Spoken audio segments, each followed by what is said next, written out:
Welcome to Outback Outdoors. Make sure you like, subscribe, and click the alert to stay up to date on all our new videos. Okay, do you understand the difference of what I'm walking through here? Now I want to take you back to the shoot or don't shoot scenarios. You remember what you thought, okay? Let's go back.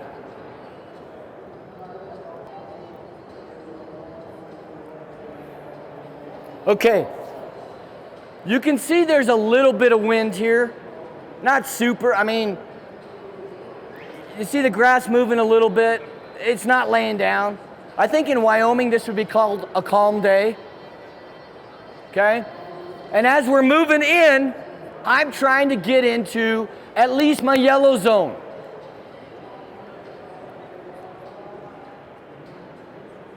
One of the advantages of being really small like I am is I can hide on some stuff that a bigger guy can't. Larry knows. Larry's hunted with me.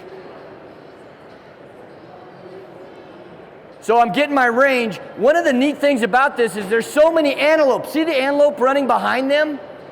They're not even really concerned about me, and the buck that I wanted to shoot was on the left. He's not even looking my way. Shoot. I shot. It looked like the grass was in my way. The grass wasn't even in my way. So that's about a camera angle. 62 yards. Okay? Hard shot.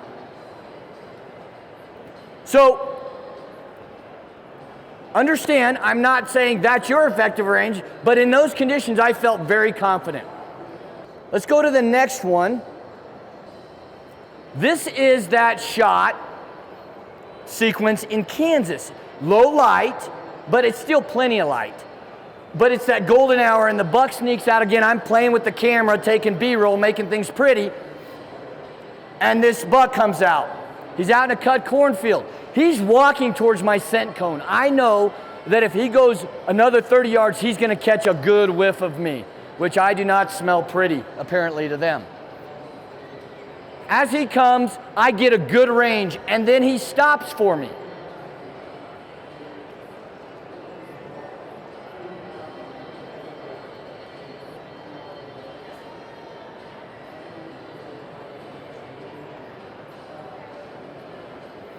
So, shot. The cool thing about this is there's nothing like seeing an animal go down. It's one of those things where you start seeing him stumble and you're just like, go down, go down, go down, go down. And luckily I got to see this buck go down. In that situation, it was completely calm. Now, Kansas, the wind blows a lot, but in the evenings and the mornings, a lot of times it's pretty still. So it worked out beautiful. And I got to share it with my dad, who was in the tree with me filming. So how cool is that? Now, this is actually on the last one, 64. Now this one's gonna be 21 yards, okay? Wind's blowing. I mean, I swear that day, it felt like it was blowing 60. It's probably gusts of 25. I've got every stitch of clothes I own on, okay? Come to full draw. He has no idea we're in the country. Nope, missed him. Watch, I missed him. Front of him. Watch, I'll go back and show it in a little bit more slow motion. I'm like, I thought I had smoked him. I mean, I was solid and everything. I shot right in front of him. And I am, what the, you know how you get one of those slam dunk deals? And I'm like, what is going on? Yeah, that right there pretty much caps it up. That's how I was feeling. So in all my, I'm freezing my butt off, right? I put all this clothes on. I practice with clothes. But I'm real particular about how I put my bino harness on to squeeze things tight. So as I came back to full draw, my collar popped up, pushed my rest over, because I shoot a drop away rest that has a V. I've never had it fail, never. But it pushed that arrow up here. So I shot down to the left. Was he in my green zone? He was totally in my green zone. Everything I had working for me, and I still missed him. So, goes to show. All right, Colorado elk. They're screaming. I mean, this night was one of those special nights. And all we got to do really is get between where they want to go and where they're at, right? So I have elk piling past me, but I had to cut it down a little shorter. And here he comes, man. I can hear him. I come to full draw. He's going to be close.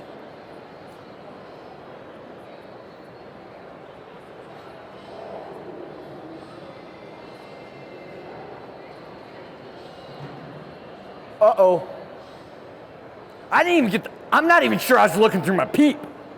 I'm kind of, you know how you're looking? I can hear him coming. I'm looking for his hooves coming so I can settle, assume where he's going to be, hit my mark. I'm assuming he's going to stop. But usually they'll stop and they'll give you at least a half a second. He didn't. He stopped and he was on his way out. So of course that's going to be a don't shoot. I couldn't even get my pin on. I mean, I can't tell you honestly if I was even looking through my peep. The thing about that is, if you shoot a lot, you probably hear these ideas of controlled shots. And I'm sure everybody has a buddy, and if you don't have a buddy, it's probably you. If you come to full draw, that arrow's shooting. I mean, it's leaving your bow. And it doesn't have to be that way. It really doesn't. You know, you need to be in control of your shot enough to where you can let off and let down. Okay? Now I'm going to be real vulnerable, and I'm going to show you something that happened in 2020. This still keeps me up at night.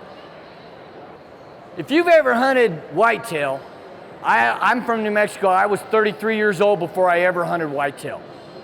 I didn't ever even climb up in a tree stand till I was 33 years old. I had hunted this buck for 4 years, and I'd never laid eyes on him with my own eyes. I had 4 years of trail cam pictures. I brought a buddy out. He got to see him. Didn't get a shot, but got to see him. And this perfect condition where he's walking through, he's gonna walk through this gate, he's gonna come into me at 18 yards. All I gotta do is get drawn before he comes in. Except that he stood at that gate for 90 seconds. I was drawn way too early. And I didn't want to risk, because when I let down, a lot of times people think I'm having some type of a seizure. When I let down, I didn't want to, so 90 seconds later, he comes walking out. He's beautiful. He's 9.5 years old. I should have shot him right there, but I'm in total control. I'm good to go. I'm breathing. He's sniffing around, and okay, here, look at me shaking. Look at me shaking. Bounce it off his back.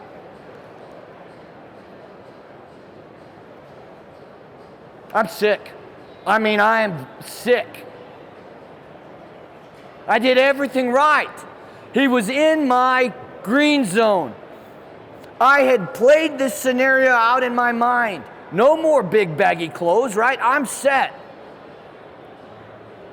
And you guys you probably can tell by my expression the heartbreak.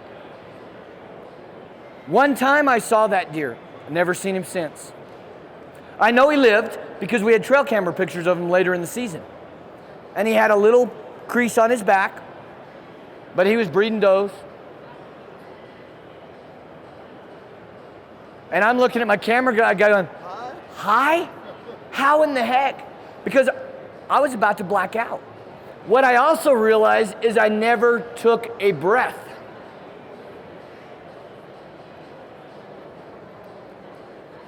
I came to full draw and I held my breath. My heart, I could hear my heart in my ears. But that's bow hunting. That's why we love it, right? The whole idea is for you as a bow hunter to allow yourself to be honest. to evaluate, and to make corrections. What might be great for that 60-yard shot, the next day, you might find your effective range be 40. The key is to know that about yourself, especially when we're hunting Colorado. Thanks, guys. Hunting Colorado, where we got elevation changes, we've got swirling winds. It might be dead calm in the valley, and then you get up on and you got a 20-mile-per-hour crosswind. How does that affect how you change your approach? How does that affect how you change what your effective range is? It's everything. Because if you don't think about it beforehand, then it's too easy to make the mistake within the moment because you want it to happen so bad. Does that make sense? So, I'll open it up now if you guys have questions. It doesn't have to be about this, anything. But I show myself and I make fun of myself because I think that's reality. I mean, how many times, I'll tell you a little story. I took my buddies, they're from Missouri, and I took them out to Nebraska in this area that I can hunt. I got permission from this old farmer. He's a good friend of the family. And it's a really neat area because it's got all these cut banks, and these mule deer in the morning move off and bed in these cut banks. And it's so cool because you can sneak around there, poke up, and oh, there's a good buck right there. Then you can spend your day letting the wind pick up, and then you can walk right to them. I mean, we've had bucks that we were literally underneath. We can't shoot them because they're under a cut bank or something. But it's pretty cool. And I took my buddies from Missouri. 4 times they were within 7 yards of a deer, and they couldn't get him killed. Twice, the buck stood up and they came to full draw, and they drew their bow so fast that their arrow fell off. I mean, they ripped, because they've been sitting there maybe 30, maybe 45 minutes waiting for this buck to stand and give them an opportunity. And of course, the moment they go, ding, ding, ding, ding, ding, as that arrow hits the floor, and the buck is in the next county, right? So, you can have all of these ideas and situations, but until you get in there, you don't know. You don't know. So, anyway, any questions? What rules of thumb do you use for wind? How do you dope the wind like you would for a rifle shot, right? With a bow. That's a great question. What I do is I shoot in it. Now, every setup's going to be different because I shoot a gold tip Hunter XT Pro. It's a certain diameter. They have these skinny arrows.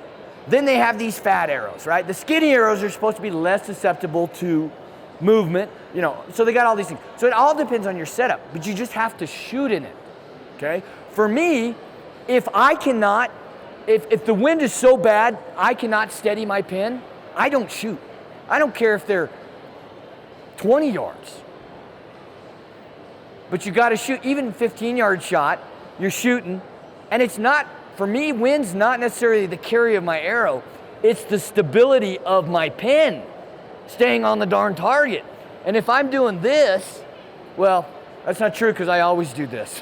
I have a natural float, and that's how I shoot, okay? But with that, if I'm doing this and fighting this, I don't shoot. So it's a matter of how confident are you under the situation. And that only comes from practice. But that is one of the elements that you have to take into effect. Again, let's use the 60-yard. Man, I'm 60 yards all day long. Then the next day you go out there, you're lucky to get in that 7-inch or 8-inch pie plate, as you put, at 40. Well, that's good to know, all right? So I don't necessarily look and go, okay, I'm gonna aim off to the left as much as, can I hold my pin? I might come a little bit off, but I don't account for wind shooting. I don't. I mean, I know Tim Gillingham or Levi Morgan or one of those guys that's up in the top of the echelon. I'm sure they do. I don't. I also shoot a 4-fletch. Why do I shoot a 4-fletch arrow? I shoot a 4-fletch because that's what those guys shoot, and they're the best in the world. And when you're looking at stabilizing a fixed blade broadhead coming out of a bow, there's nothing better than 4 fletches to stabilize it. 3 will do it. But if you were to do a real slow motion, and you look at the stabilization, especially from behind of an arrow stabilizing coming out of a bow with a 4 fletch, it takes a third the time to stabilize versus a 3 fletch. But what also happens with a 4 fletch, you're gonna get more arrow drift, or wind drift, I should say. So, does it make sense? Any other questions? I mean, it all comes down to you. The Alpha Bowhunting methodology was designed to because there's actually I don't know if you guys know this, there's a competition called the Alpha Bowhunter. And what you do is you put yourself under stressful conditions, and then you're shooting at a 3D target with a clay pigeon, like a shotgun clay pigeon on it. The idea is put yourself in a stressful situation and then still be able to execute. And number one, it's funner than heck. It's a hoot, man. And number two, you also understand how long does it take me to stabilize my breathing. And then all of a sudden now you're able to execute and pull through the shot. So, Phil Mendoza is in the back. Raise your hand, Phil. He has a booth down there. If you guys have any more questions about this, he's the man that invented it and taught it to me. So, unless you have anything else, thanks for listening, guys.